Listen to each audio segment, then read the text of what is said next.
Hello and welcome to round 4 of the South Australian Volleyball League with the matchup between Norwood and Henley.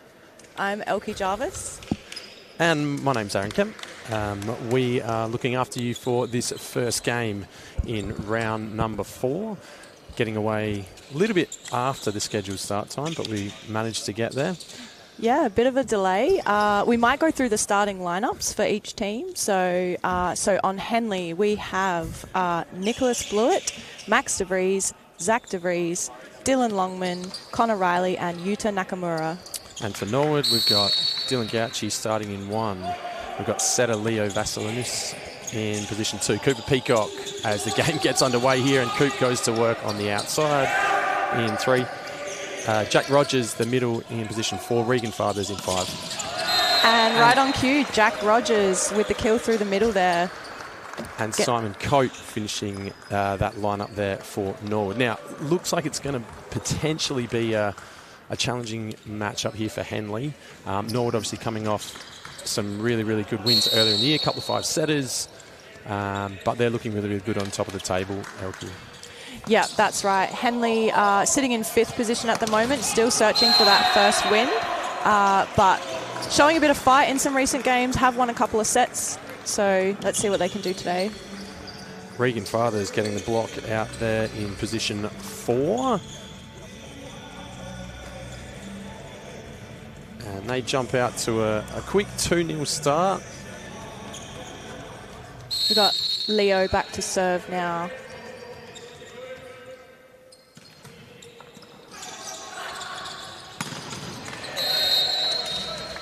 Nice tempo, setting the short stick there, Nick, and finding that blocking, just getting pinned inside a fraction and managed to, or struggled to get the hands on it. So nice side out there by Henley. Yeah, Max does run quite a fast tempo on that back row there. On the hit behind. So we'll be hopefully seeing a bit more of that, Max hitting that fast tempo. Yuta Nakamura getting a nice touch there defensively. Against the quick ball. That appears to be a good tactic early on. Just the size difference, power difference in the middle there. Looks like that's something that Norwood could take advantage of. Yeah, we are aware Henley are missing a couple of their usual personnel, so a few different faces running through the middle. But good defense. Love some middle digs. Love to see it. Yeah.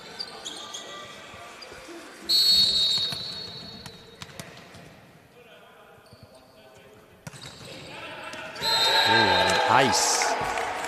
So Henley gets them back squared away at 3-all.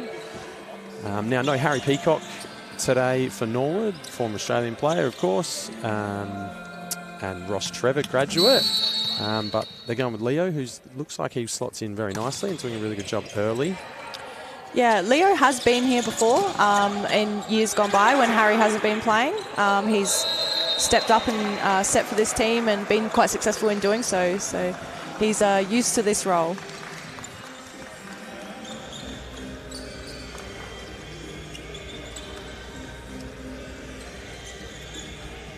Now, pretty exciting, Elkie, as well. You get to play on the live stream next week. Yes, yeah, on looking Mother's forward Day, to it. so Mother's Day live stream. Yeah.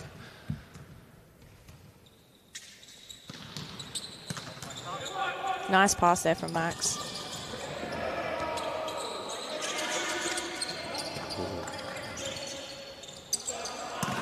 Again, that tempo to the right side. And the big ex-Canadian, Dylan Gauci, just trying to close that block when you go fast to that right side. On a good tempo ball, it is really challenging for middle blockers to close that.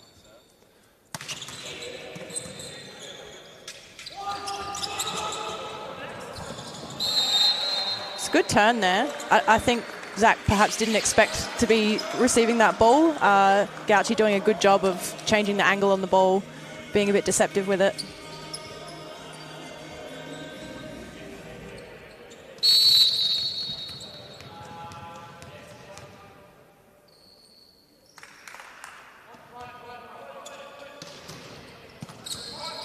Another good reception from Max. Oh, unfortunate net touch. It looks early on. I mean, we're only 10 points in the game. It's 5-all, but neither team really looking too aggressive on serve. Is there a reason that teams maybe, you know, look to serve tough or not serve tough and maybe play defense behind it? Yeah, I guess particularly at the start of the set, you're probably trying to work out what the opposition are trying to do. So maybe you want to get a bit of a look at their offense or a bit of a look at what they're setting up so that you sort of know what to adjust on your side to take in towards the latter part of the set where it really matters.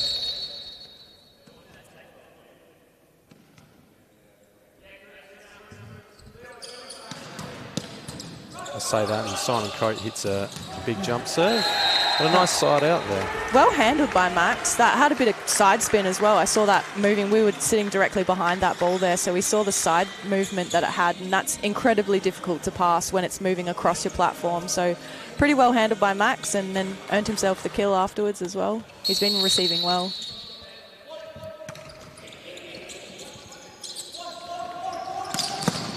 Great dig by Nakamura. Oh, unfortunate. Regan Fathers there from the right side, hitting out of the back row that time, and no block. So Leo's done a really good job. He gets a lot of credit there as a setter, as being able to manipulate the game enough to generate a no block situation. Sometimes doesn't get acknowledged enough. The stat sheet, that point goes to the hitter. But yeah, you're right. It's the middle blocker for pulling the block. It's the setter for setting the option. Unfortunate there from Leo. Just ball stuck in the hands a little bit. But yes, as a hitter, it's good to acknowledge your middle and your setter when you do get a good opportunity to hit a kill like that. It's a team sport after all.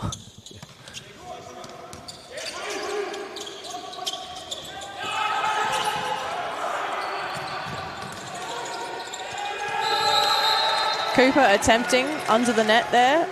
Some would say ambitious, but I have seen Cooper pull that off before. So maybe for him, that's a valid thing to attempt.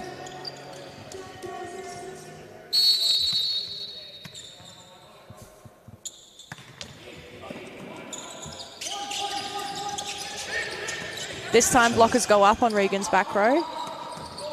Oh, and a lovely smart shot from Max there. He does spend a bit of time on the beach, playing some beach volleyball, Max does, so that looked a bit reminiscent of maybe some things he's been trying out on the beach court there. Very good placement. As we should as well. Everybody should get on the beach as well. Now, obviously, we can't be here without some support either, so, you know, the South Australian Volleyball League and the Premier Division do require that support, and Arkaba are the big sponsors for today. So a huge thank you to them. They are the presenting partner for this live stream today, and their support has been instrumental in helping grow the reach, professionalism and overall presentation of our competition. From social celebrations to corporate occasions, the team at the Arc prides itself on creating the perfect function spaces for every milestone event. So as we had that time called by Norwood there, what do you think what do you think the Norwood players are talking about in that particular huddle? Yeah, I mean, knowing that they probably aren't happy with the scoreline at the moment, I think they would expect to be pulling away by now. So they're probably just talking about how they can regain control. They probably know that their best is good enough, but maybe just need to switch on and have a bit of a reset rather than changing tactics too much. Again, and that right side attack looks really, really good from Henley. That's kill number 4 from the right side. And again, Leo's really working that middle, but when it's not connecting, how long do you stay with it before you start going somewhere else? Yeah, I mean, Norwood probably would have recognised that Henley are missing one of their starting middles, so probably would have been a tactic heading in of let's push that middle, especially early, and then the result of that is getting some one-on-ones on the outside later, but maybe not as effective as they were hoping. Oh, that's a great angle from Cooper there. Outside of the first point, feels like that's the first time we've called his name. Maybe you want to get him a little more involved here? Yeah, he has the ability to turn a game. He can pull off some incredible feats, like pure athleticism, really bendy shoulder. So, yeah, I think one of their leaders as well in that Norwood team, very experienced. Dylan Longman with the kill there through the middle. Henley looking okay in attack through the middle there. They're getting some value out of it as well, and it becomes such a critical part of the game to loosen up the block on the outside. You've got to keep them involved, keep them interested, as Max misses wide. Yeah, as we spoke before about their kills coming from position 2, most of the time it has been off of a block touch of a block that's reaching out. So an indication that they are holding on the middles and giving those outsides a chance to hit at maybe a misformed block. Oh, an ace from Cooper. He must have heard us. Yeah, he's getting involved now.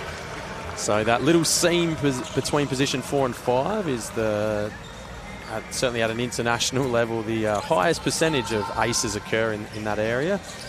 So always a good spot to target. Those little seams between passes becomes challenging. Interesting, Henley have opted to keep Connor off in this rotation and have Nakamura the middle in the pass. I think he is a bit of a utility player and has passed before. But yeah, interesting. Regan Fathers gets the kill. Yeah, I think looks good defensively. Seems to find himself in good positions defensively. We'll see how he holds up in the pass. Obviously 2 different phases of the game. Pretty challenging. And Regan putting that ball down as we go to replay here. Just the height, the elevation at the net. Boys are a long way up there. Oh, that's a great camera angle to sort of see how athletic and the things that these guys can do up in the air. It's just incredible.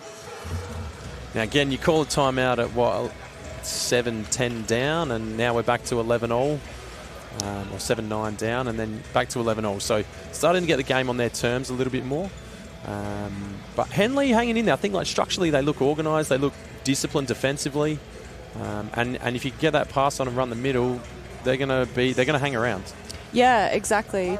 Just interesting as well watching this timeout. It's actually Mark Nicolaides, the head coach of Norwood, not spending heaps of time with the players, sort of leaving it up to them and a couple of the assistant coaches, or Nick Possingham, who's on the bench there, usually would be playing in this team but not playing today, offering a bit of advice from the sidelines. So interesting. Looks like that coach trusts his players, knows that they know what to do, happy to back them in.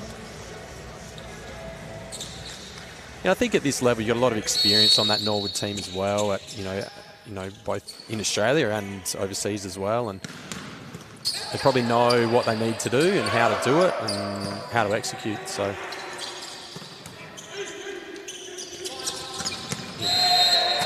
Simon Coate turning the line there as he gets involved for his first kill. The Silver Fox looking very smooth out there though. Yeah, very silky smooth player Simon Coate is. His knees might disagree with that statement, but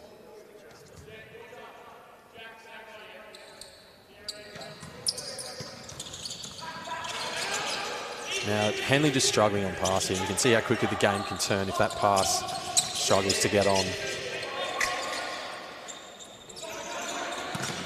Oh, big block. Set dropped a little short there. Blocker knew to step in. Takes away a lot of the court that you have available to you as a hitter. Zach did what he could, but unfortunately that block's just too big.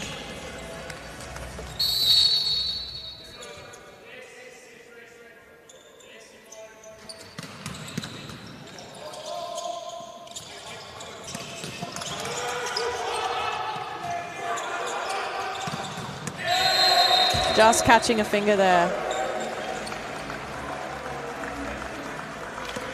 And now we got Cooper starting to heat up from the baseline as well, which is what we said probably want to avoid. And we talked earlier in the set that, you know, the serve had been a little gentle early on, and now, like you mentioned, Elke, as we hit the middle of the set, they're starting to ratchet up the pressure on serve, and Henley is struggling to go with them at the moment. They do get out of that though. Big triple there, but somehow Joey finds a way through it. Yeah, one thing about Cooper's serve, he doesn't usually serve the same ball twice in a row as well. So as a passer, you just can't settle in. You're constantly faced with a new challenge. So did a good job of staying on serve for so long, getting in this lead. Why do we see in the men's game particularly, and for those that are at home that have maybe watched at an Olympic level or, you know, some higher level international volleyball, why do the guys chase the serve so hard? Why do you see so many errors, particularly? It can be a point of frustration for, fans that are new to the game, but why do we see so many serving errors in the men's game? Yeah, well, for the men's game, it's about the offense versus the defense. So in the men's game, the offense is so much stronger than the defense. So when you're serving, you're essentially giving the ball to the opposition to attack it back at you. If you do that too easily, they are just going to attack it back with so much force, you'll have no hope of defending. So there's a lot more emphasis on the serve in men's having to be, putting the opposition under pressure, because if it's too easy, you'll lose the point either way. So they tolerate a lot more errors in the men's game. Maybe not off a float serve like that. You want those ones to go in. Yeah, Roger won't be happy with that one.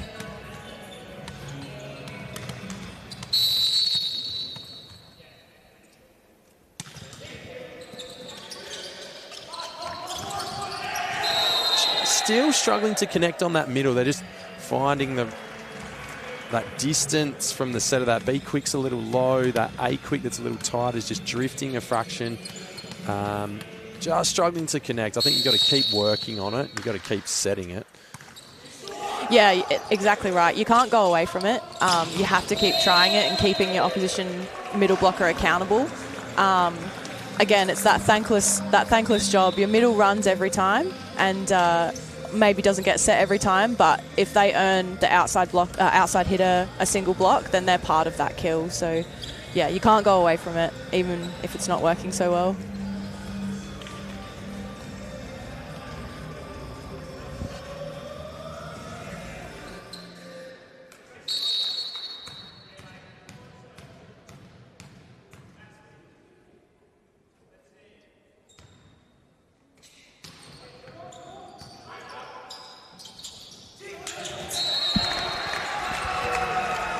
Yuta Nakamura siding out there for Japan on that quick ball tip.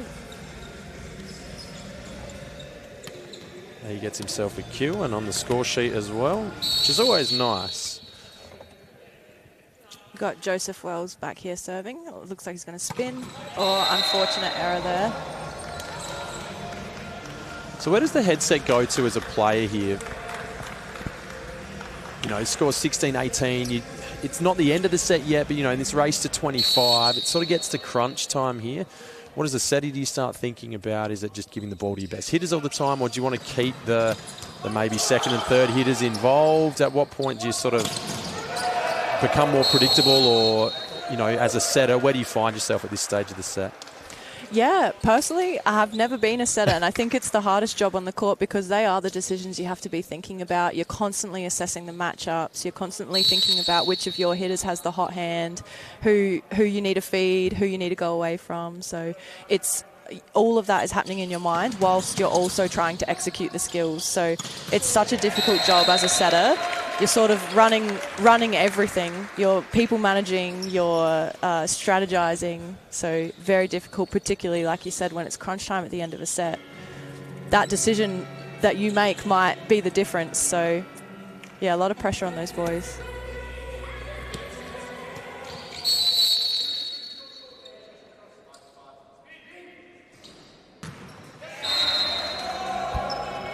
And getting to that checkpoint at 21st, at this stage, 2016 up.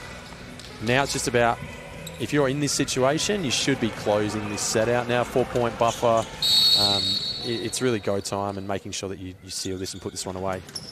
Oh, maybe errors like that keep the opposition in. So it, again, like you said, it's keeping your composure. You hit 20. If you're up, you usually have that, let's calm it down, like let's, do the job and finish it off. But little errors like that can let the opposition see a bit of hope, and then that's all they need to wag their tail a little bit. And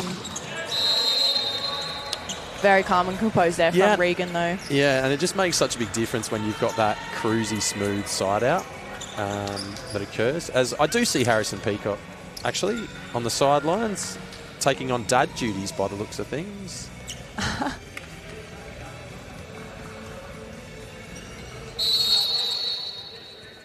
So we've got Leo Vass here serving.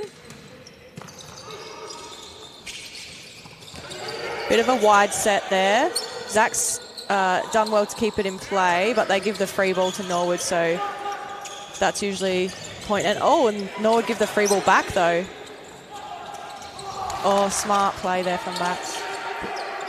Okay, here we go. Got to capitalise here. Oh, again, struggling to control that first touch. That's a great turn by Regan.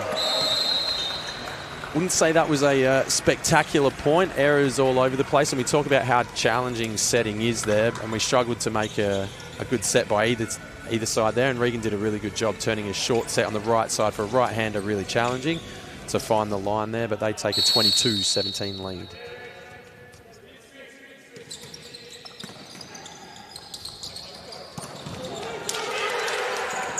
Oh, it's a great effort there from Leo. Looked like that got a lot of head of Regan on the block. Must be nice to be up that high that the ball can hit your head while you're blocking. I wouldn't know, but...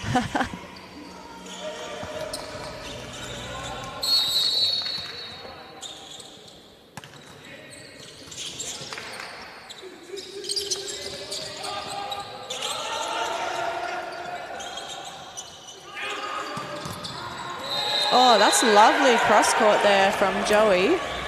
So Henley just sticking with them a little bit. Yeah. The job's not quite over for Norwood, and Henley do look like they've got a bit of fight left in them still. They haven't dropped their heads yet. Which is good. And the energy's good. A little flat patch when Cooper was serving. Appears to be maybe the difference at this stage. With only 3 points down, I reckon he'd probably serve 5 or 6 in a row. Max very gentle on serve there. Set the long ball. And Regan finds another winner. Just got a little sloppy here to finish by both teams, actually. Probably hasn't been as clean as they would have liked. Yeah, we talked about composure, and it sort of hasn't really happened for either team here, which, you know, has given Henley a little bit of an opportunity, but they haven't quite grasped it. And Cooper's back on serve, so we'll see how they go now.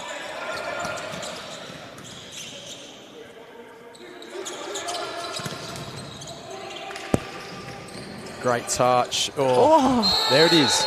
Mentioned earlier, the Cooper Peacock special. Using the left hoof. Try and get it back. Of course, anything goes for those that are new to the game. Pretty much ball handling rules have changed significantly in the last 25 years, 30 years, but certainly even within the last 2 or 3 as we miss there and give 4 set points to Norwood. But yeah, effectively any part of your body can be used to get the ball up and get the ball over. There are some rules on exactly what that looks like. You obviously can't catch and throw the ball over. And there has been a relaxation of a previous rule where a double touch would be called if the ball had a bit of spin coming out your hands when you're setting. That has been relaxed a little bit. So, yeah, bit of a change for the players. And the purists of the game probably don't like that rule change so much. Setting is always seen as quite a high-level skill, and now with the double contact, you can get away with a little bit more. How do you, as we do have set point here, how do you find it as a player? We might come back to that. What a way to finish. Yeah. Hopefully we can get a replay of that one. That was a very nice finish there from Gauchi through the middle. And Norwood take the first set 25-21. We are going to have another look at this, and very interesting part of Gauchi's game is his arm swing. If you watch his drawback, it's very low and a very cyclical arm swing, but generates so much speed, and you saw it right there. Absolutely deletes that ball. Yeah. It's pretty compact as well, though. Like, it's, you see some of the big round arm swings, the big low drawers, but he still keeps it in there pretty compact, which is probably a part of his middle hitting history. You just don't always have the time to fully wind up. Yeah, exactly right. It can sometimes look messy, but it looks very clean, very compact, very controlled, but still very, very fast. That brings us to the change of ends. What's the mentality here now? Like, obviously there's still a long way to go in this game potentially, and is it just a matter of trying to reset? Because I know we say those things all the time. It doesn't matter what sport it is. Just reset at quarter time, reset at a break. But how hard is that to do when you come out here and maybe don't have a whole heap of answers for something like the Cooper Peacock serve or, that middle attack when it's on. What sort of changes do you make and how do you reset? Yeah, well, knowing Coach Nick Rogers, Henley are in a bit of a rebuilding phase right now, and so they're very process focused, and if I was him, I'd be pretty happy with that set, to be honest. I think, we spoke, there was some messy parts of it, but they essentially stuck with the top team all the way to around the 20 mark. So, all it is just that little bit extra, and like you said, the serve can change the game. If Cooper hadn't had that 6-serve run, that set would look really different. So I think if I was Nick, the coach, I would be sort of focusing in on that. And, if we can just do that one extra thing about Cooper's serve, or if we can just block a little 1 or 2 more middle hits, that'll be the difference for them. So, it's about the process for them right now. Yeah, absolutely. And a lot of positives to take away. And I'm probably talking a little bit like, this isn't a foregone conclusion. Like Henley looked really, really organised, controlled. Again, that right side attack looks good. The DeVries boys, when they get going, become hard to stop, and they've got some answers and they're crafty. So, I think there's a lot of opportunities for them, and can take a lot out of that first set. As we do get into our starting lineups here, we do need to mention a couple of other groups that have supported us here. Obviously, the Arkaba and their contributions to this live stream, but Paliga as well as the principal partner of VSA, and VSA wants to thank them and their ongoing support. Volleyball SA can showcase the athleticism of our elite volleyballers in SA on the national stage and show Australia why volleyball is a globally loved game. And because I've murdered that, you get to do the next one, okay, Elkie. So I've absolutely butchered that read, but thank you to Paliga as well. As we kick off set number 2. And looks like they're starting the same way, both teams. And that was clearly touched out by Regan. Yeah, I think he was trying to indicate that it had touched Max on the way back through. Regan looked pretty happy with it, but ball landing out and apparently not touched Max on the way through, so point to Henley.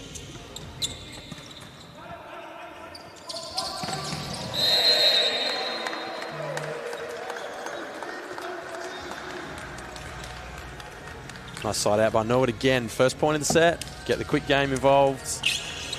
Resets that tempo, resets that understanding around the middle is going to be a threat this set. Looks like they have made a change in the middle as well. So we've got Elliot Fidge, number 55, coming on there. So it looks like potentially Jack Rogers is having a rest. So we've got Cooper back on serve again and has already hit the streak of 1. So Norwood taking a 1-point lead off the back of that.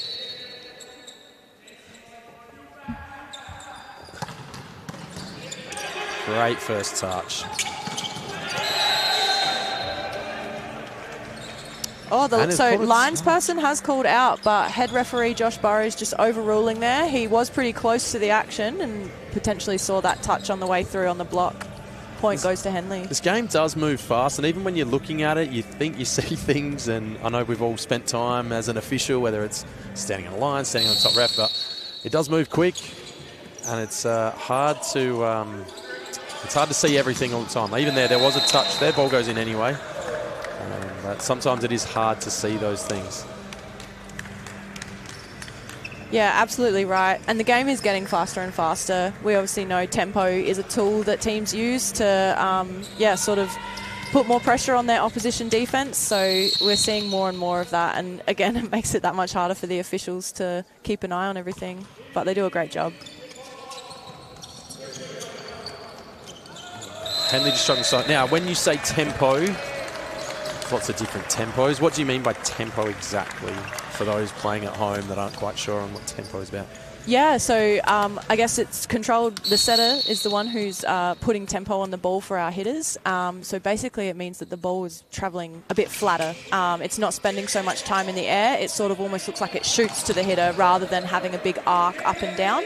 And what it means is, as a blocker, you essentially have to be faster than the ball, which can, to be able to get out and block that ball effectively, which becomes very difficult. The more tempo there is, the faster the ball's travelling, So if you can't be faster than the ball, you're going to leave a gap, and the hitter gets that one-on-one opportunity.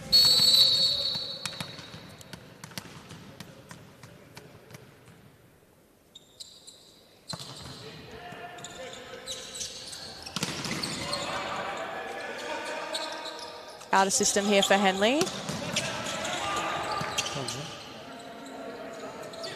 Oh, it's a good idea there from Regan.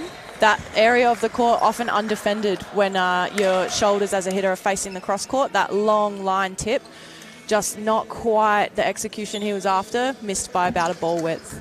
But it's a great idea there. Still hit 7 kills up to this point, Regan. Now, obviously this tempo thing sounds really easy. Why doesn't every team just go really fast all the time? It's that risk reward. It's harder to execute. So, you know, you can do it, but maybe only 8 times out of 10 it works. But it's, you know, is that worth the risk for the reward that you might get from those single block opportunities? So it's, the execution is more difficult. Teams will train it. Norwood looks like they've trained it a lot, to be honest. They run with good tempo. And as we spoke about the experience of these players, a lot of them have played together for a while. They would have that tempo down pat by now.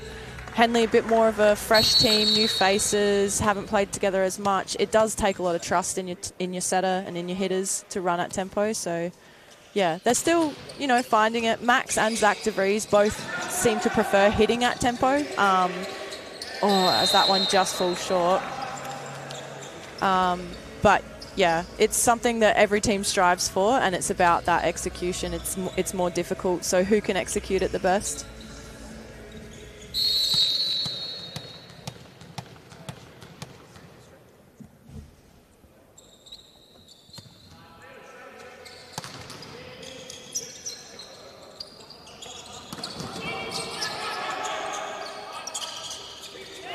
Oh, that set just a little. Oh. So interested to see the call here. Oh, we're not going to see it.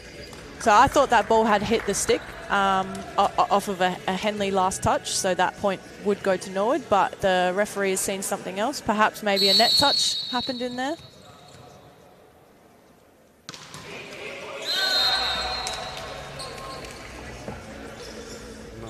Net error on serve, and again, you will take some errors. Obviously, it's a part of the game. It's just, from a coach's perspective, I find the net errors are more of a killer than maybe missing wide or missing long. Yes, particularly off the float serve. You sort of tolerate it a little bit more from a spin serve like that from Simon because, again, risk reward. You might get a few more aces doing it that way, but float serves are meant to be the more easily executed skill, and you need your float servers serving in so that your top spin servers have that license to go back and have a rip.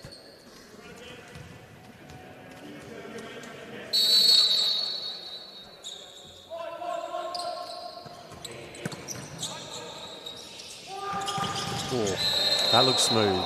A connection starting to come now for Norwood, particularly on that close, that A ball, that close quick game, which again now Leo can look to continue to stretch up and stretch that long ball, and it forces Henley to have, they're almost commit blocking on the middle now, and rightly so. If that pass is there, you have to go. As we see a timeout. So we'll take this opportunity to thank another one of our sponsors. So we've got Mahindra, and Volleyball SA is proudly driven by Mahindra. They're our exclusive vehicle sponsor. Experience the power yourself. Book a test drive at Adelaide City Mahindra dealership located at Hillcrest. Way sharper than me, obviously. So that's your job from now. That's why you get paid the big bucks, Erikie.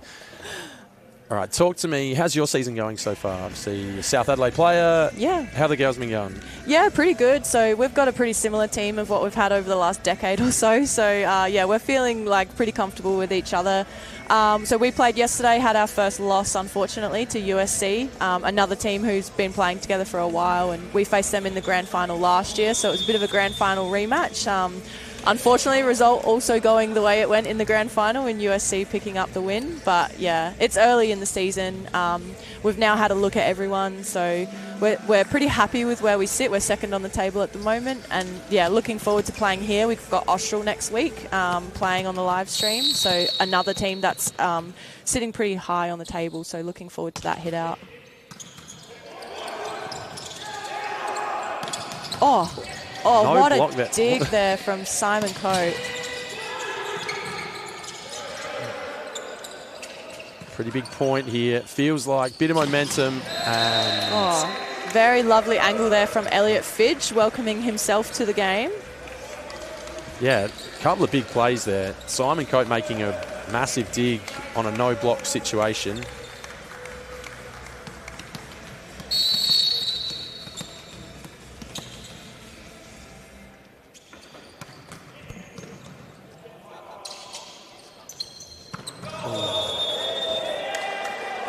Who was that? What was that, a net touch? Net touch, yeah. So Max de Vries just sent that into the stands, but luckily for him, there was a net touch that occurred. So Henley still come away with the point. I don't know what that goes down as on the stat sheet. Is that still Max's error, or is that... block error. Yeah, block error. Yeah. Max saving his stats there. Yeah.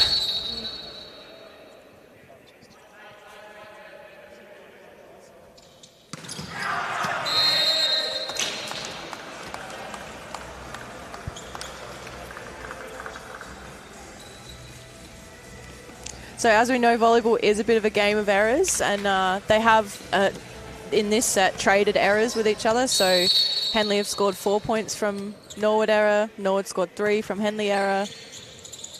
Looking pretty level at the moment. Oh, there's another one to Norwood. So we're at 4 errors each. Now, sitting behind the court here, we've got this pretty clearly, but Cooper, as he moves into the front court, they're really bunching up here, and him...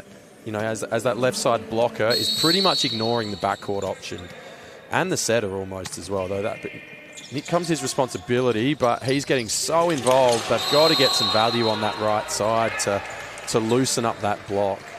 Yeah, exactly right. So he's helping out with the middle blocking and perhaps even putting a triple on the outside block on that other side of the court.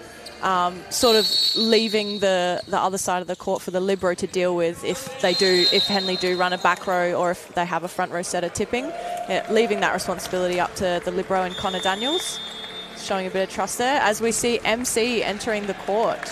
So young player, had a breakout opening round.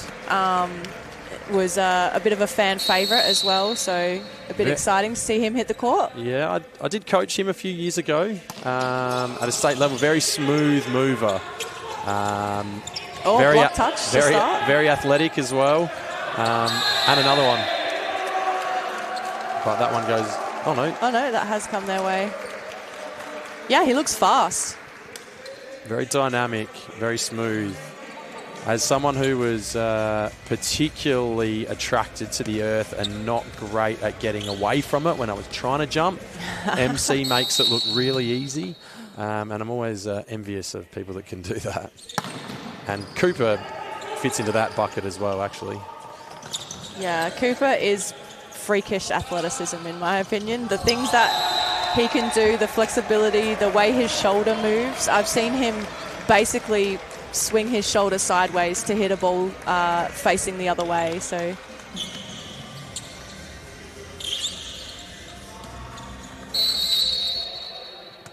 and I remember, this is actually, I'm going to age myself horribly here, but I remember because Cooper, very good player, older brother, very good player, but I would argue that the best player in their family was the elder sister in Jess. And I remember watching Jess at trainings, and Coop would have been Harry actually was all of about 3 or 4 years old, and they were knocking a volleyball around. Cooper was exactly the same, and obviously it runs in the family a little bit, but all very good players in their own right. It does give a bit of an advantage when you've got a sibling that plays, because you just get into it a little bit, an older sibling in particular, you get into it a little bit early and you start finding that volleyball touch, because it is a pretty unique sport. There's not many other sports where you use your forearms to hit a ball. So, yeah, having that older sibling teach you the ways of the sport early can really help. And I think, as you said, you see it in the Peacock family. They're all pretty excellent volleyballers. Just a miss on serve. How did you end up getting into the game? How did you start? Where did you land with your first experience with volleyball? Yeah, well, it was at school, down at Wollonga High School down south. So I was a sport nut as a kid, and if you did volleyball, you got an extra lesson of PE at school. So for me, it was a no-brainer. I wanted to play volleyball because it meant more physical activity, and then I just fell in love with it. It's such a interesting game. It's athleticism, but it's also IQ, and yeah, it's there's so many different roles. You see the variation in, like, you know, the body types of the players that play based on the different skills of the game. It's so interesting, and there's sort of a role for everyone. So yeah, I love it. It's actually my 20th year playing. I worked out. Yes, I'm aging myself there as well. Started it in year 8. Yeah. Okay. Yeah. Yeah. How about yourself? Well, I was a bit the same. Tried out for a volleyball program, got into it. And then you sort of end up in state pathways and going to a few other bits and pieces. But it was a little bit different, a little bit smaller. I just love the competitive, I love the mental battle that it is, in a way that, you know, probably more traditional sports, particularly the contact sports, you can out-physical people at times. In this, you don't have that opportunity, really. You can't get on the other side of the net and physically, you can intimidate a bit, but it's really not physically imposing. What you have to do is outsmart them, outthink them, outwork them, and and then I've obviously found myself into coaching, as is the way. Whoa, Dylan goes to work there again. I don't know how Cooper made that pass look so good. He was falling, he was diving, and then the ball clipped the net, so then he started falling, and he's twisting while on the ground, and has still somehow managed a 3-point pass, which gave Norwood the opportunity to run that middle. The tail feathers are up here a little bit for Norwood as well. They're starting to feel themselves a bit more, and we're starting to see a few more errors on the Henley side as well, as Joey misses long. Yeah, you often see that with these, you know, the top on the ladder teams. They have more answers, and so they'll change what they're doing. They'll give you something different to look at, and if you can't come up with more answers, that's when they start to pull away and sort of show their quality and experience. No touch on that one as the ball catches tape. They did use the right side again, which was really useful for them, you know, to start the game, and obviously we're seeing that blocker out there. Cooper, in this case, right now is really pinched in. But I think it's something they're just going to have to keep going back to and make him earn that movement. And C misses into the net. We're 22-12 here as we get to the tail end of this second set in game 1 of 3 in the live stream here for the Premier Division in... Oh my gosh. SA Volleyball League. Dylan again, again, we talk about answers. What's the solution here? You got a guy like that. What do you do for Henley to try and take that out of the game? Yeah, I guess you just have to commit, and it's hard because then, as we were speaking about before, it means that the outside opens up for Norwood. So again, Norwood have all the answers in that situation. Right now, a no block, and somehow a dig is made off of Joey's foot. Reset. Nick has always been a really good blocker. It's been one of his real attributes. He gets touched out there. Commentator's curse, always. Right, as you complimented him. Yeah. But you're right, Nick is arguably one of the better blockers in State League, and previously was a middle blocker, so it makes sense. Now transitioned into being a setter, but still has that blocking skill as a huge strength of his.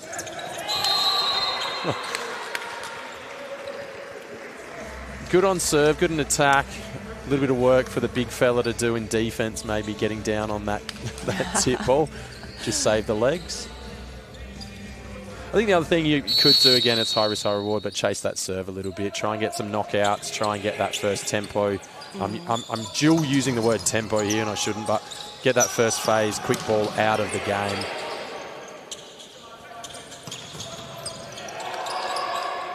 Cooper does hit off platform so well, doesn't he? He's almost never facing where he's hitting. Yeah, I think, I mean, not that he's short, but in terms of the volleyball sphere, he's not the hugest hitter. in terms of his physical size. He does get up in the air, but that's something that you can do if you are an undersized hitter, is put more angle on the ball or be a bit deceptive and hit a different way to where your shoulders are facing.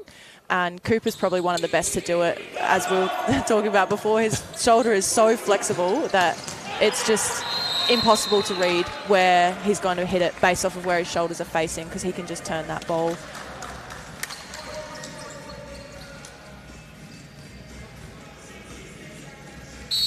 Another set point here for Norwood. Oh, as we're getting the middle involved in the pass. Love that. Coop turns the line, and that will do us in set number 2. Norwood taking a 2-0 lead in this best of 5. 11:30 kickoff for our first live stream round in South Australian Volleyball League Premier Division. Teams will change ends. Whilst there's some rules that have been relaxed, there are some strange rules in volleyball, like the way you've got to circle the court after sets and other bits and pieces like that. So teams change ends, take a 2-0 lead to Norwood's, and I will defer to Elkie again for one of her fabulous ad reads. She's doing such a good job. I'll buy you a beer later. Sounds great. So this time, hopefully it's at the Arkaba. Well, it will be. I know my way around there probably a little too well, actually. This time we're thanking our charity partner. So we've got a great partnership with Zara Foundation. So Volleyball SA is proud to partner with the Zara Foundation and supporting their mission to empower women impacted by domestic and financial abuse. Together, we're working to create safer, more inclusive communities across South Australia through awareness, fundraising and meaningful action.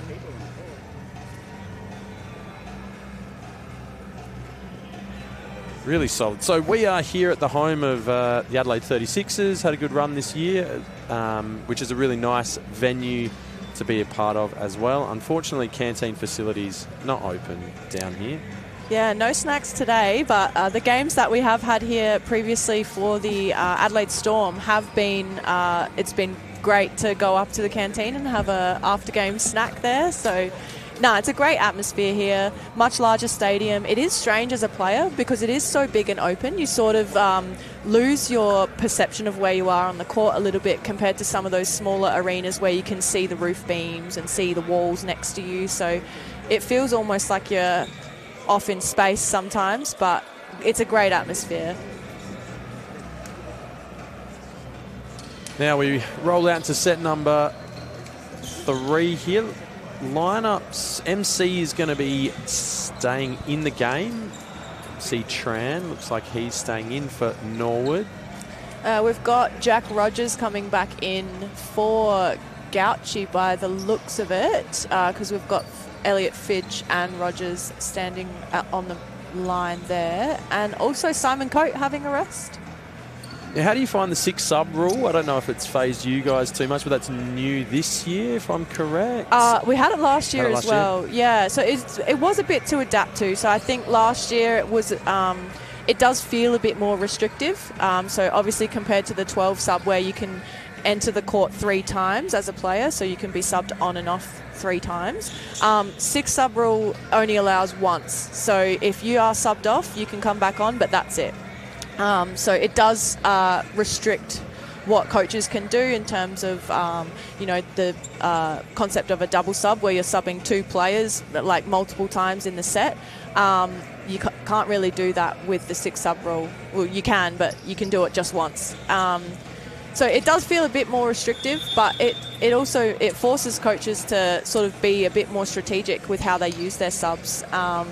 And you often see things like this where the changes are actually made in the set break rather than during the set. And subs are a bit more of an emergency tool rather than a strategic thing that you do throughout the set. But I don't mind it this year. Last year, I think I wished that we could have a bit more freedom, but I think teams have adapted, coaches have adapted, and it does change the game. As a coach, I'm putting my player hat on and my coach hat on. As a coach, I would love to have the 12 sub rule back because I like to chop and change. But yeah, every coach is different. So we see Connor Riley, captain of Henley, just having a bit of a chat with Josh Burrows, the referee, and receiving a time delay yellow card. So perhaps not getting back out on court quickly enough after that set break.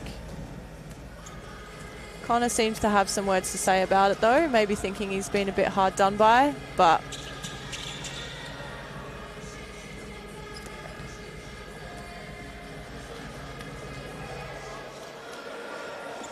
I'm just trying to work out what's going on here. You do get these little sanctions along the way. We've all received them. Some we're not proud of, obviously. But looks like they're handling this pretty well. Sometimes just got to take your medicine and move on. Yeah, it's a bit ironic that the sanction for the time delay is causing a further delay. Yep. So now head coach of Henley, Nick Rogers, is having a bit of a chat with the second ref. Josh Burrows wanting to get the game moved on.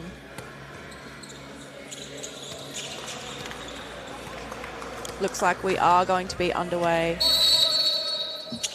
Now Lockie Edwards in the game for Henley as they get off to a really positive start with an ace. Yeah, lucky little net clip there. They can go in your favour or they can go against you, and often it feels if it's in your favour it'll happen multiple times. Oh, a bit of a spin serve. He's nearly landed on Joey in position 6 there. Way to close out. Fantastic job there. Fresh into the game, gets a really good block touch.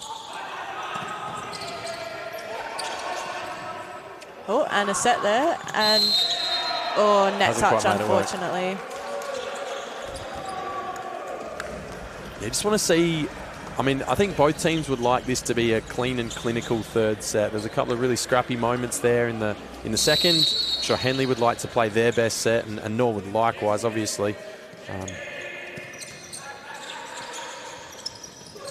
Yeah, you can. It can be a bit of an issue that happens when you get into a situation as the stronger team. Norwood have won the first 2 sets. You can sort of take your foot off the pedal a little bit subconsciously, and if your opposition can show a bit of fight, they haven't given up yet. That's sometimes all it takes for them to see an opportunity, lift a little bit. Sometimes even take a set, which we've experienced before in my team and teams I've coached. So yeah, it's finding that way to stay aggressive and stay really competitive if you're on the Norwood side. But Henley keeping their heads up, thinking this game isn't over yet. Max, the #1 point winner for Henley. They're using the pipe ball, which we haven't seen at all today from either team, actually. Using that back row attack, which was maybe just changing up the angle, showing them a different look. Like you said earlier in the game, being predictable often allows players to set into, movement patterns that they're comfortable with. And when you show a different look, it can just like upset things a little bit. So nice little pipe play there. Yeah, volleyball can be a bit like a chess game. You start with a tactic and then your opposition does something to cover it, and then you change what you're doing and do something else to cover that, and it's sort of a bit back and forth. And the best teams are the ones that have different strategies that they can keep changing through, and often will be the team that comes out on top. Again, it's about finding those answers, as we spoke about before, and Henley need to find some answers here, but they are leading going into this third set. So as we see Yuta Nakamura subbing into the game for Joey Wells. Yeah, Joey just having a few issues in attack, couple of hitting errors, and probably not a bad move there. I think just give him a freshen up, give him a breather.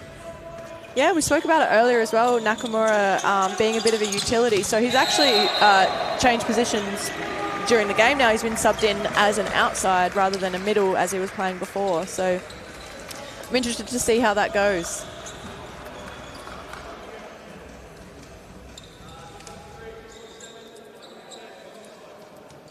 So I'm not sure if it's audible on the stream, but you can hear Norwood players calling out from the other side of the net about the blockers and the attackers on the Henley side and what they're going to be blocking. So they seem very organised. You can see often they'll have hand signals behind their back which are indicating what they're going to block or what they're going to hit. Yeah, it's a very well-oiled machine over on that side of the court.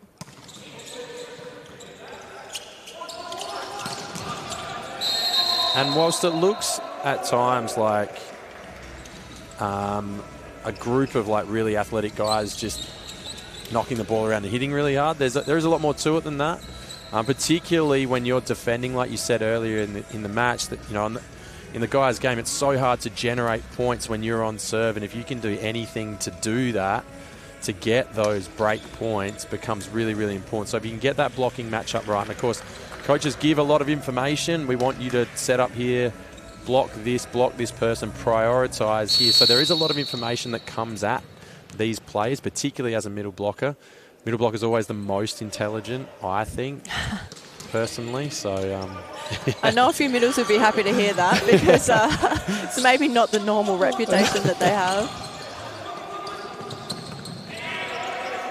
I'm trying to look after everyone today. I've got the setters in, I've got the middle blockers in, so... To be fair, when I get asked the question about what position's the hardest to play, I usually say mentally setter, physically middle. Yeah. They have so many more jumps than everyone because they're blocking the entire net. They travel laterally from side to side of the net. They probably jump 3 times as much as any other player in the block, and then they're also jumping in the attack and often not getting set. They're often that decoy, trying to suck in the other middle blocker, get them to jump so that they can earn a single block on the outside. And as we spoke about before, that stat goes to the outside hitter when they hit that kill. So, yeah, physically, middle blocker is a very difficult position. And you just don't generally see the volume. Whilst the jumping is there, the volume of ball relative to that is just nowhere close. And I think sometimes, again, the glory positions like your pass hitters, they're kind of like the 100-metre sprinters at the Olympics. They're kind of prima donnas. They like the attention. They want to be the big look-at-me type operators. I want to be the hero. Exactly. Being a pass hitter myself, I can confirm. It's very nice to be the one that tries to, finish the point and hit the big kill. But, I always try and turn to acknowledge and celebrate the middle blocker if I've just hit against a single block, or my setter if they've put it in the perfect spot for me. It is a team game. You can't be successful unless your team are also successful. Oh, big block there from Nick Blewett. That was an absolute cage. There was nothing that MC could have done about that. Nick was all over that ball. This is MC's first year up, and there's a lot to learn, I think, when you move up to a high-level game. And he would have, the noise coming out of round 1 was that he was very active and kind of blew people away. And he will continue to do that. But it is a big step up, as all of a sudden the blocks are bigger, they're well positioned, they adjust better, and there's just not the mistakes that you get at the lower levels. So yeah, it's good to see him as a young guy coming in and getting plenty of playing time. I know he can hit a good spin serve as well, so I was kind of hoping to see that there. But Max de Vries again looking really comfortable when that ball's in the slot for him. He's really hard to take away. He very rarely makes errors, and he finds good swings. Not always a kill, but it's still putting pressure on the opponent. I was lucky enough to sit on the league men's bench when South played against Henley, and my role was doing the heat map of the Henley hitters. And I tell you, looking at Max's heat map, so it looks like the spokes of a bicycle wheel. It was just, he can hit multiple different angles, and he doesn't hit a whole lot of errors. Usually when he errors, it might be like that one he sent into the stands, but it's rare. And he's one of those players that keeps the defense and keeps the block guessing, because he's got so many shots in his toolbox. And they go to him again here, and there he finds one. So that set was maybe a little bit wide, potentially, but Max has made it look good by opening up, getting his feet under the ball and hitting a sharper cross-court angle. Not everyone has that shot in their arsenal, so he's probably a bit of an underrated player in that he's got a lot of options. Yeah, and you sort of have to, like we spoke about Cooper not being that tall or not that big, I suppose. Max certainly fits into that bucket as well, but it doesn't mean you can't be an effective hitter. You've got to be creative, you've got to be crafty, you've got to be able to hit off platform a fair bit.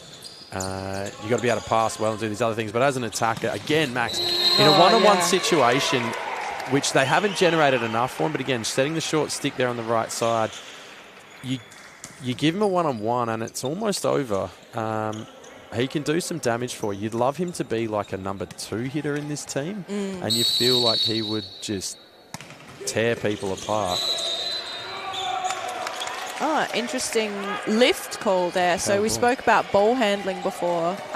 So that's a lift or a catch and throw, essentially referee determining the ball spent too long in the receiver's hands. Oh, wow. So you see that inside ball, that time intentional. So the set was shorter, bringing the hitter more towards the centre of the court from the outside, and the blocker, if they don't move with them, the hitter gets that open court to hit into. That was just, very well executed by Norwood there. They've probably practiced that many times.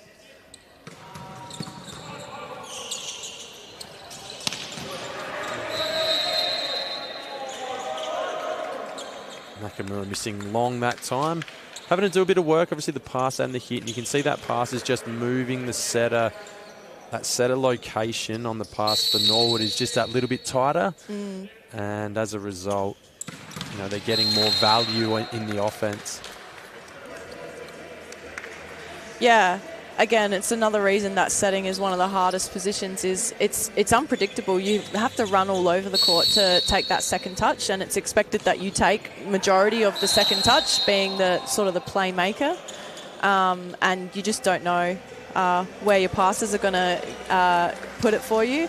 And as you said, the tighter that location of where the pass is going, the easier it is as a setter to run that offense, which Norwood are doing quite well. Just a serving display here in the middle of the set as we go 14-12. Henley up here in the third. And again, it takes a bit of belief at this point. You're in this set. And it's very easy to mentally kind of lose your way a little bit and just go, Norwood will turn it on, and they miss it. I jumped the gun there. I thought that was a little wide. My vision, of course, is deteriorating. There was a tight call. I'm sitting directly in line with that sideline, and I think that was a 50-50. It probably could have been called either way, but the linesperson's in the best spot, nice and close to it, and determined that it must have tagged that line. Elliott really works those lines. He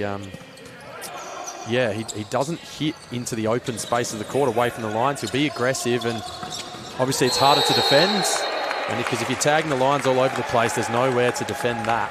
So he will continue to attack those sidelines. Yeah, teams will often give up that area of the court to say, if you can hit that, then good on you. And they take the more chunkier part of the court where, it's easier to hit and there's more of the court to hit into. So having a hitter like Elliott that can find that line consistently, it's really, really difficult to defend against that, because you have to give up a big chunk of court to be able to go and defend that area, which is pretty dangerous and pretty risky. Yeah.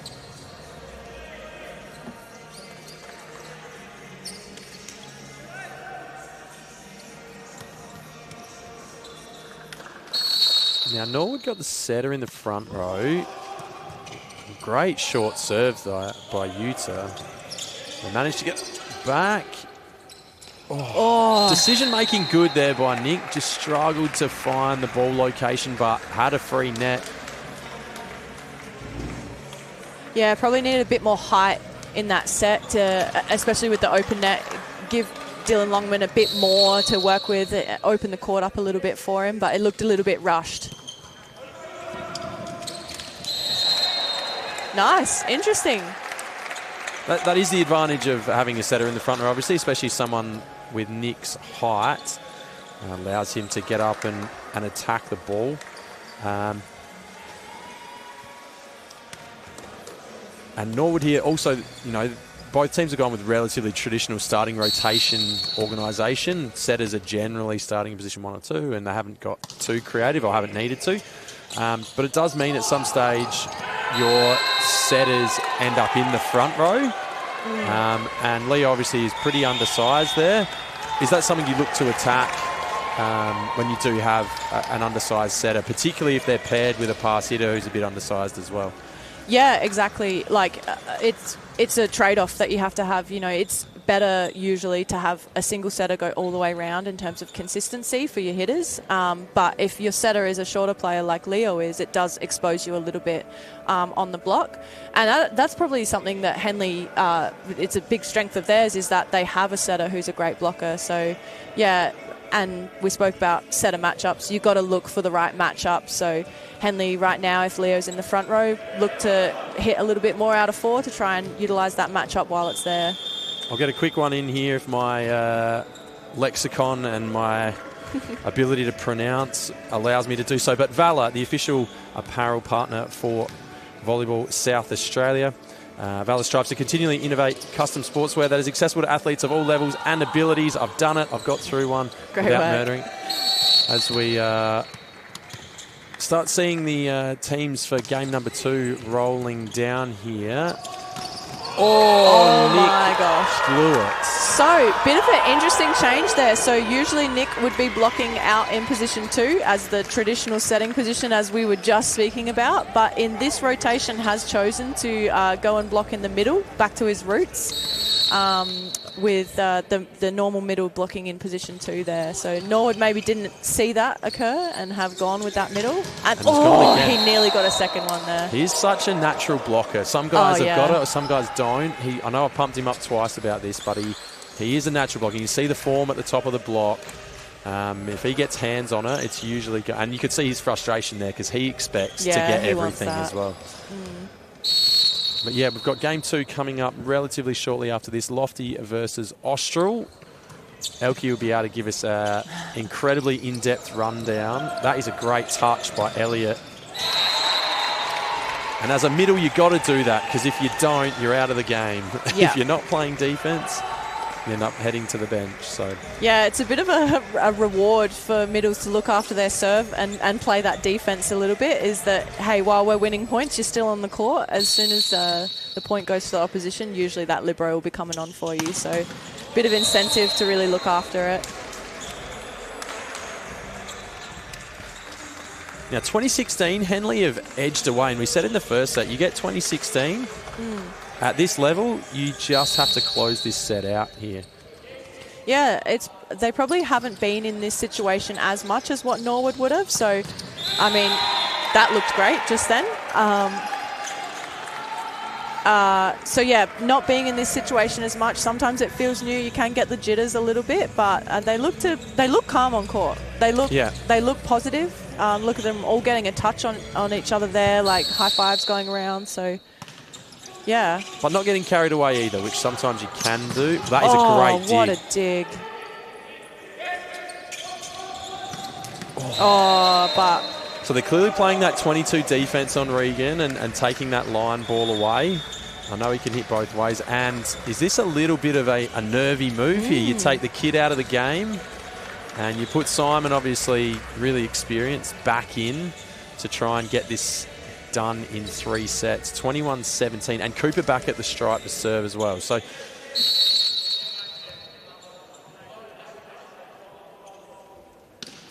And he check swings it, but gets an ace. Yeah, so that's something Cooper also does quite well, as we see a timeout here, is that defenders, passers generally stand back for his serve, because as we saw before, he can really hit it hard, but he can also throw in that short off-speed one, which, you know, moving forward, it's hard to, you have to catch the ball, and Henley not able to do that in that situation, but knowing Cooper, he'll go back and hit it really hard on this next one. Now, you've got some inside intel on this Henley team. What's the message here at 21-18 down? 21-18 up, sorry. Yeah, I think, again, knowing Nick, and I talk about volleyball a lot with Nick because I live with him, the head coach of the Henley team. Confusion there over a second timeout.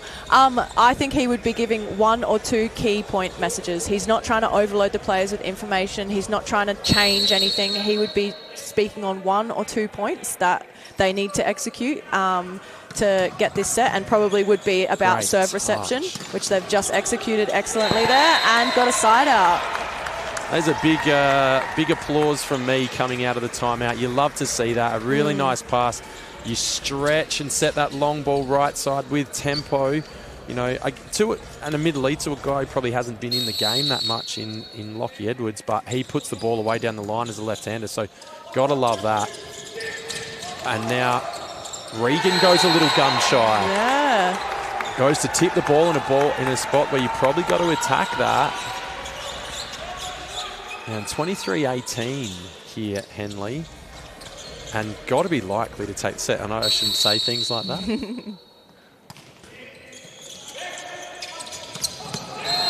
Oh, and we've got a touch on our commentator's table.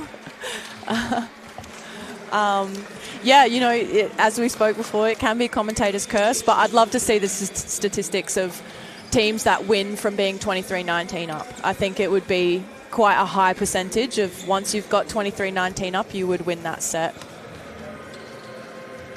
Go back to the well there with that middle attack, and I think that has to be the way forward for Norwood. It's a big front row right now for Norwood. Three very big blockers.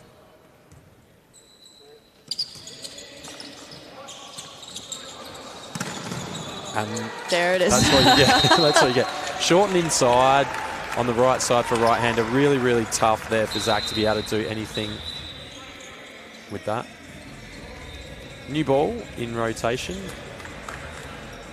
And we're 23-20. So still a bit of a buffer for Henley, but they'd be hoping to get that side out as soon as possible. They're going after Connor here on serve, are they? It look like they're working. Oh, he's missed. Oh.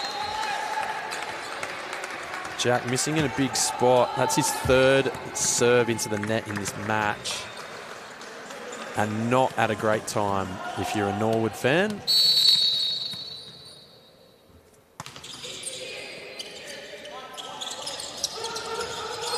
Off speed through the middle.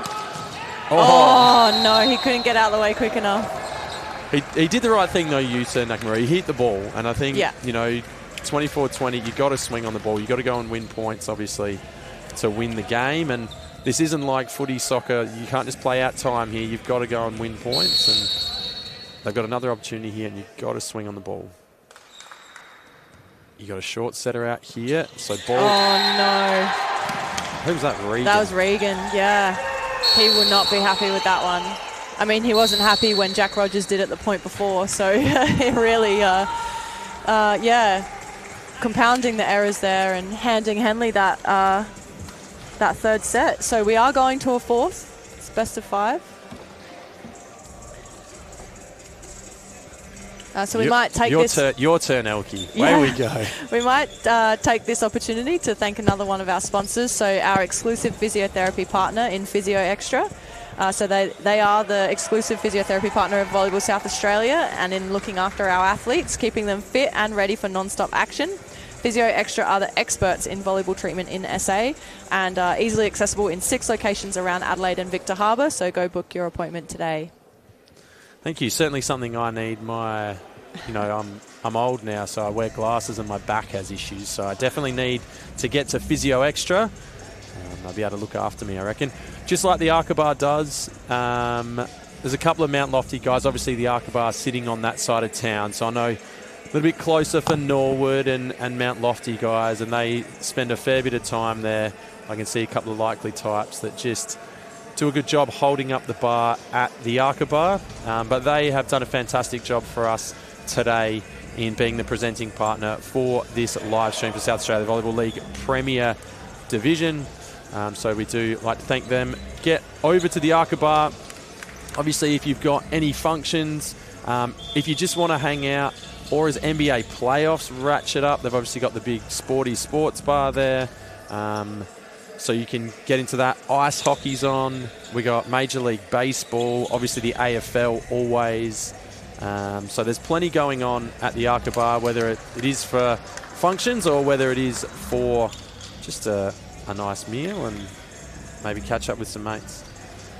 Yeah, I've been to a few functions at the Arkaba through Volleyball SA, awards nights and dinners, and Media Day actually was also held there for the Adelaide Storm, so that was great. Nice. Having a space for us to be a bit silly on our Media Day, and they set it up beautifully for us, and we had a meal there afterwards. Just, great place to hang out. Nice. Now, Norwood And I reckon this card, and I actually agree with this. I think that's fair enough, and Regan's taken that, which is good. So after serving that ball into the net, put his fist through the ball, and you can't do that. But to his credit, he's taken it, and you move on with the 4th set, which is good. So it does put the rest of the team on notice as well. So now that a player has received a yellow card for a behaviour such as that, the next consequence, if it was to happen again for anyone on the team, is a red, which is a cost of point. So, yeah, Norwood on notice here and probably will be a bit more tame. Now, Leo gets his first point of the match. Now, it's really hard for setters to win points. We saw Nick do it on a setter tip earlier. Great touch. Oh, just so clever there from Regan. Just saw an opportunity, you know, a bit unusual to put the ball over, not using the full 3 touches, but he saw space, he was up there early and just really took that opportunity. His 12th kill for the match. Obviously their biggest point winner to this point. Just missed on block there as well. Probably feel like he's missed an opportunity. But again, Max going toe-to-toe with him, finding a way to hit another kill. And he's up to 10 himself. So a bit of a duel here between Regan and Max. Great reception there from Cooper. You can just see when that sets in location. I know this, I'm going to state the absolute obvious here, but ball location is set as well. So there is variation in it always. That's natural and normal and human and all that sort of stuff. But the tighter you can land that zone, like on pass, all the hitters out here can hit winners when the ball's in a good spot and the tempo's right. So yeah, it helps. The consistency helps as well. As a hitter, you can really commit to your approach and have trust that your setter is going to put the ball into your hitting window. And yeah, you know, that just means you're better prepared for the swing, and you often feel like you have more time because you just know that the ball is going to be in that zone. And sometimes you get that perfect one that just seems like it stops in the hitting zone and sits there for a while, and you can just swing away at it and look into the court. So yeah, consistency as a setter is something that everyone is striving for, and I feel like Leo's been doing a pretty good job of that today. Maybe a couple going a bit wide, but again, when you got hitters like Regan who can cut the ball off at height, it's probably a risk to take because you do open up the court from him when you can put that ball nice and high and wide for him to cut off.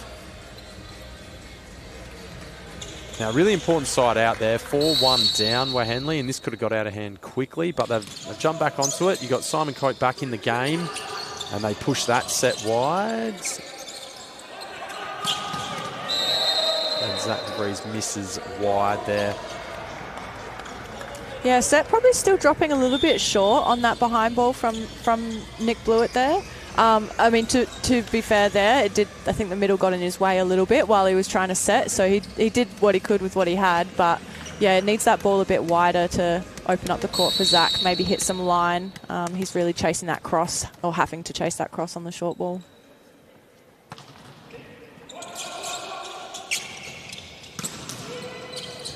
That looked like a big, well-formed and organised block. Yep. Turning the lights out there between Regan and Dylan out there on the pin, which is why it's really important to have that middle play in, because when you get a big, well-formed double block, sometimes as a hitter, you're in your last step, you're about to take off, and you can just feel that the ball's probably coming back to you faster than you'd like it to. Yeah. Yeah, there is a little bit of onus on your teammates to maybe tell you you've got that in front of you. But as we spoke before, the game moves so fast. Sometimes it's too late. Oh, big block there. That is such an interesting matchup. Oh, and on the outside. Really nice block combination there. You take the middle out, which is awesome. Obviously, Lockie getting a really nice touch there on Dylan, who's been a weapon in this game. And then Yuta Nakamura getting Regan on the right side as well. So Henley starting really bunched here in this block, and now they split. Oh, Regan pointing, hoping for a touch there off of Yuta Nakamura, but He's shrugging, saying, nope, I don't know what you're talking about. And convinced the referee, whether it's true or not, has convinced him that it's Henley's point.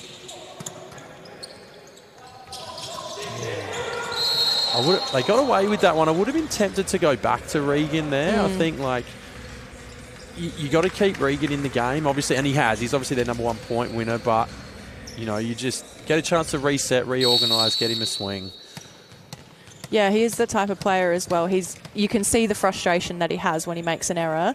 And I think that he's the type of player, when he's feeling like that, it's give me back the ball, let me fix it, is the mentality that he has. And, yeah, can really do his best work in those moments. Leo having an impact at the net there on block, which was good. But Zach puts that ball down and takes that side out for Henley. Yeah, it's hard. Simon was jumping towards the net, so it's you can't penetrate while you're doing that, because you'll net touch if you do. So he's had to sort of let Zach have first use of the ball. Wow. Double block on the middle. Hopefully we'll get this on replay again, because he had a double block on the middle and he's just turned it back towards position 1. I think the other thing about Dylan that looks so good is he doesn't give any indication of his angle that he's hitting. He stays quite square on, and sometimes guys will close themselves off to certain parts of the court. An interesting technique by Riley on pass there, and a nice put away by Yuta Nakamura. But he just doesn't give much up, and he can hit everywhere, wherever he wants, and that is... Yeah, we're looking at it again now. Yeah, you're right. He keeps his shoulder back so far because he's got that sort of lower drawback on his arm swing. You can't read it. His hitting arm is essentially behind him. Yeah. So if you're a blocker, you can't really even see his hitting arm, and then he sort of whips it through so quickly. You can't react to it. So you just have to sort of guess, I reckon. And that time he's gone the other way. Oh wow.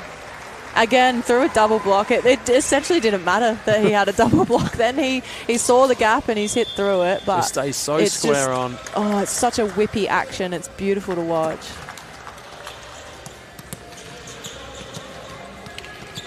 Apparently it took him a little bit of time to get going last week against Lofty, but he's having his own way with it now. No, we've glazed him too much. Yeah, you have to chuck an error in there. I know. Got to stop gassing these guys up, because every time we do. So we've got his opposition player in. Oh, we've got another middle serving an error. We love them, don't we? I was pumping the middles up. I'm like, they're the most intelligent and brightest operators. They got a lot to process, a lot to think about. Their work rate's higher than everybody. Maybe just underarm it in, boys.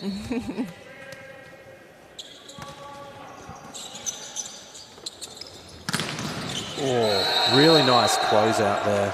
Yeah, so as we spoke about before, Cooper has stepped right in to help on that middle block. It almost releases Jack Rogers. He can sort of cheat to make sure he's definitely going to make it to an outside if the ball does go out there.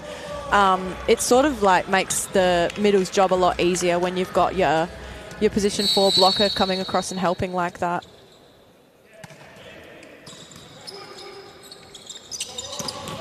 Oh. Just long.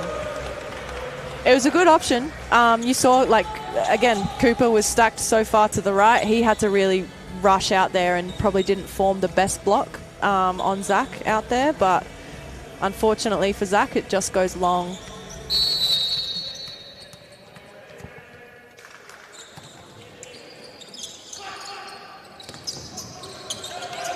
So awkward for a left-hander coming from that angle to work their way around in front of that quick hit. And it is hard for lefties, and a good left-handed middle is invaluable.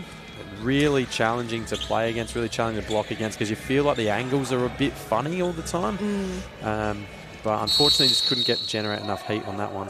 Yeah, it is a bit rare. You don't often see a left-handed middle because, as you said, it's sort of, by naturally being left-handed, you are more closed to where the ball is coming from, and it's harder to generate power. As we just speak, Regan's decided to become left-handed, just to illustrate a point there. Oh, but it's touched him on the way through. Oh, yeah, it did. Yeah, saw it clearly on replay. Didn't see it live, but yeah, that has touched his head on the way through. Lockie didn't start the game, but he's come in and had a big impact in this third and fourth set. Just on block, struggling to connect on this middle. Yeah, just coming in and having an impact. Like, I think that's what you want to see from your bench players when they come in. They offer something rather than just kind of going through the motions and maybe just being on court, bit of serving, bit of blocking, but not really impacting the game. And he's coming in and impacting the game, which is what you want to see. Yeah, as a coach, I'd be extremely happy with the role that he's played. It is always hard to come off the bench because you know, as we said at the start, teams feel each other out and sort of assess what each other are doing at the start of the game. And if you're off, you don't really get to be a part of that. You can watch it from the bench and try to stay involved, but it is hard to sort of get the feel of the game and then enter it later. It is quite difficult, but as you said, he's done a great job of it, really, you know, turning some points into Henley's favour. Little 4-0 run here by Henley, closing this one back to 12-11. Body language in the Norwood huddle not super positive at the moment. A few guys just kind of looking around and heads down a little bit. It's not panic stations yet, of course, but no, they would know that they have a next gear and they have a next level. They just aren't hitting it right now. But it is interesting, as we pointed out before, that head coach Mark Nicolaides didn't have much to say in the timeout and sort of left it to the players. Now he's doing a lot of the talking. So clearly giving some direction, seeing some changes that he wants to see happen. Is that ever a concern as a player when, you know, the coach not involved, then all of a sudden now they're inserting themselves into the huddles and into the timeouts and into the match when things are tightening up? Yeah, I think so, but if it's used correctly, it's quite effective because it's almost like that, okay, coach is paying attention, I've really got to lock in here. So, you know, he might even be doing that, like, you know, strategically trying to help with the mentality in his players that, you know, hey, I trust you guys, you can work it out, but if I don't like what I'm seeing, I'm going to step in and you guys are going to need to lift. So, yeah, he looks calm as a coach. I think no one as a player wants to cop a spray when your coach steps in, so at least he's speaking to them quite calmly. Yeah. And calm as a player as well in his own right. He's not a hugely volatile kind of player. Max there again, getting a little creative offensively there, coming in and running that short ball behind from the right side. Again, these different looks. Regan goes one-on-one and gets a touch. So it's pretty much Regan, Dylan, and not much else in attack here, as Elliott is going to come back in to the game for Jack. Yeah, probably a result of those errors we spoke about that Jack had served throughout the match. I think he was on, 3 or 4 service errors. So we've got Elliott Fidge coming in to serve. But we have an issue with that sub.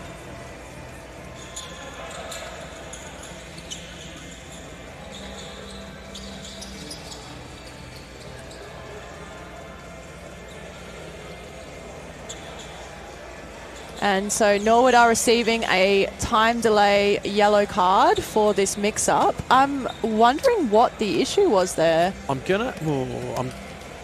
was assuming that he wasn't in the substitution box in time, maybe? Yeah. But I don't know if that declines the sub. I shouldn't be a coach. I don't know all the rules. Yeah, perhaps. I mean, that is a rule. You are, if the top referee has got their arm out ready to, you know, indicate the next serve to proceed, if you enter that sub box, you've done it too late. So it is possible that was the reason. But they haven't called the sub anyway, so I'm not entirely sure what that is. Anyway, both teams on a time delay yellow card right now as well. So we've had a few cards this match. Nothing too untoward though. Yeah. Especially yellows, it's usually just a procedural, like, asking players to stick to a protocol in terms of timing and correctly subbing, so nothing too bad. Again, aging myself, but that used to come verbally rather than with the yellow card. A yellow card used to be a loss of point. Yeah, now it's not like a lot of other sports where, you know, it's particularly like soccer and stuff. Like yellow cards and red cards are pretty serious, I guess, and you can miss games because of it. In volleyball, yellow is pretty much like you said. It's like a verbal warning, like, hey, make sure you're doing something that I want you to do in the correct time that I need you to do it. Probably something that, you know, you hear the mic'd up umpires in AFL games giving little warnings to the players constantly. It's about equivalent of that, really. So Zach DeVries just missing there, and his last 3 swings have been errors. So I don't know if it's time maybe for a change there at 16-13, or Nick Blewett's got to go away from him a little bit.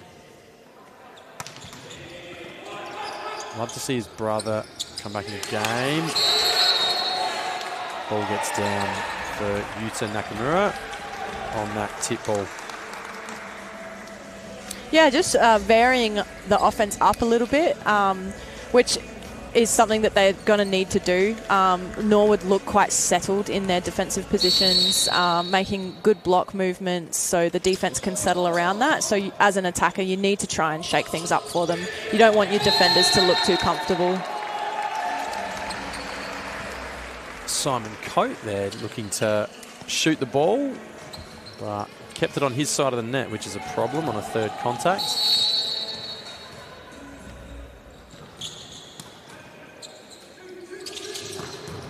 Really nice job by Leo there.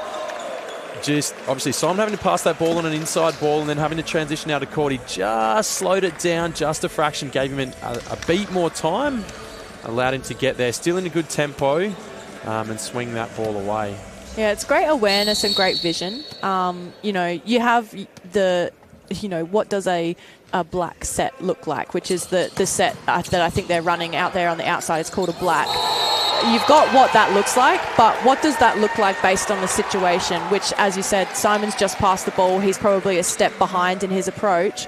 You don't just set the same ball that you've always set. You're always setting for that black set. You might put that extra beat of time into it, because you've got the situational awareness for it. So that's what those higher quality players can do.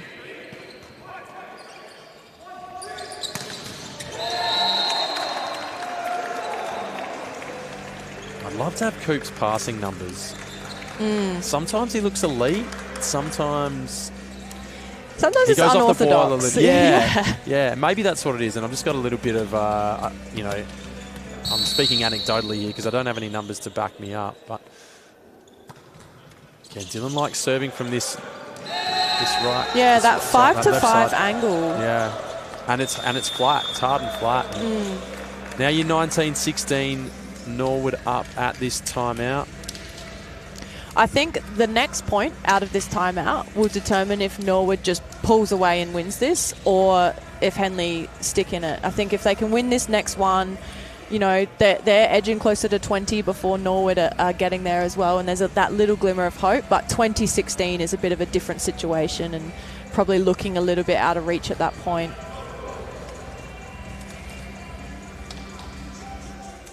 We can see the players warming up for the next match after this, so maybe they're thinking as well that Norwood have got this in the bag, but yeah, you never know.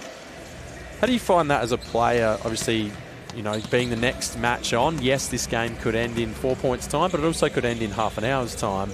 And how do you get yourself ready and then unready and then ready again? Yeah, I think for me, being an older player as well, I like to...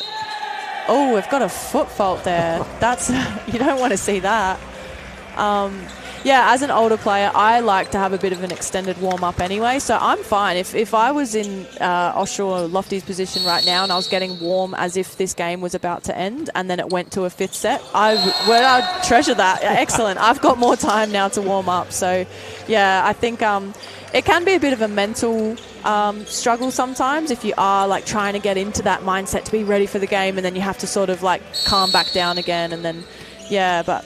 Physically, for me as an older player, I don't mind it too much. Comes with a bit of experience as well, just knowing how to be able to handle those situations. A few of the guys noticing as well that have come back from Canada. Obviously, Dylan played over there, Regan played over there, Nick Possingham for Norwood played over there. But a couple of guys coming back. Mount Lofty, Cooper Bevan I can see on the sideline currently playing in Canada, but he's back for the summer. I know Jay Trowbridge is back as well. Be interesting to see how these guys, I mean, you know, you've been around the game for a long time. More and more young people going over and playing overseas, which has been a really, really positive thing for volleyball in South Australia, I think.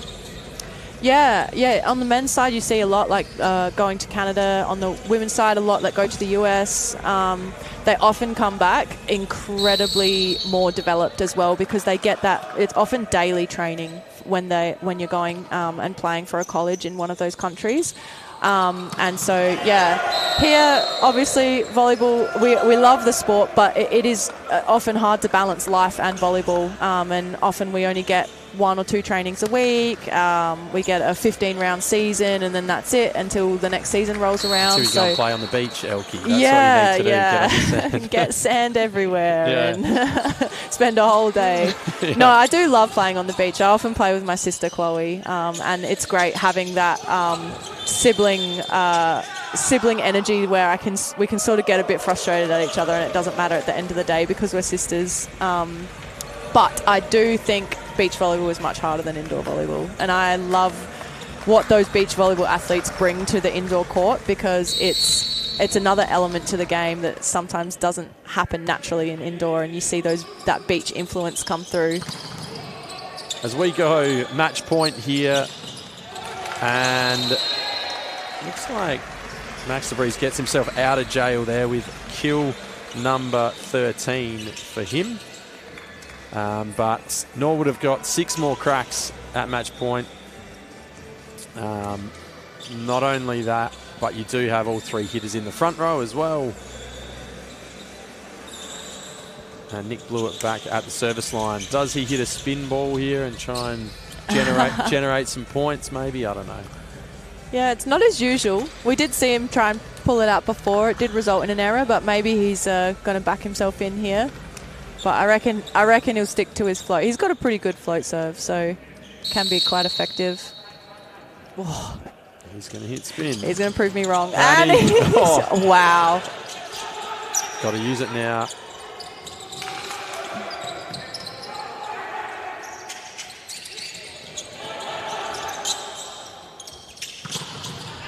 And they get out of it again. I feel like Max doing work. Nick is the type of person that loves to do the unexpected. So, yeah, I really thought he would float serve there. Oh, do you reckon he's going to spin again now? I think you have to, don't you? Yeah.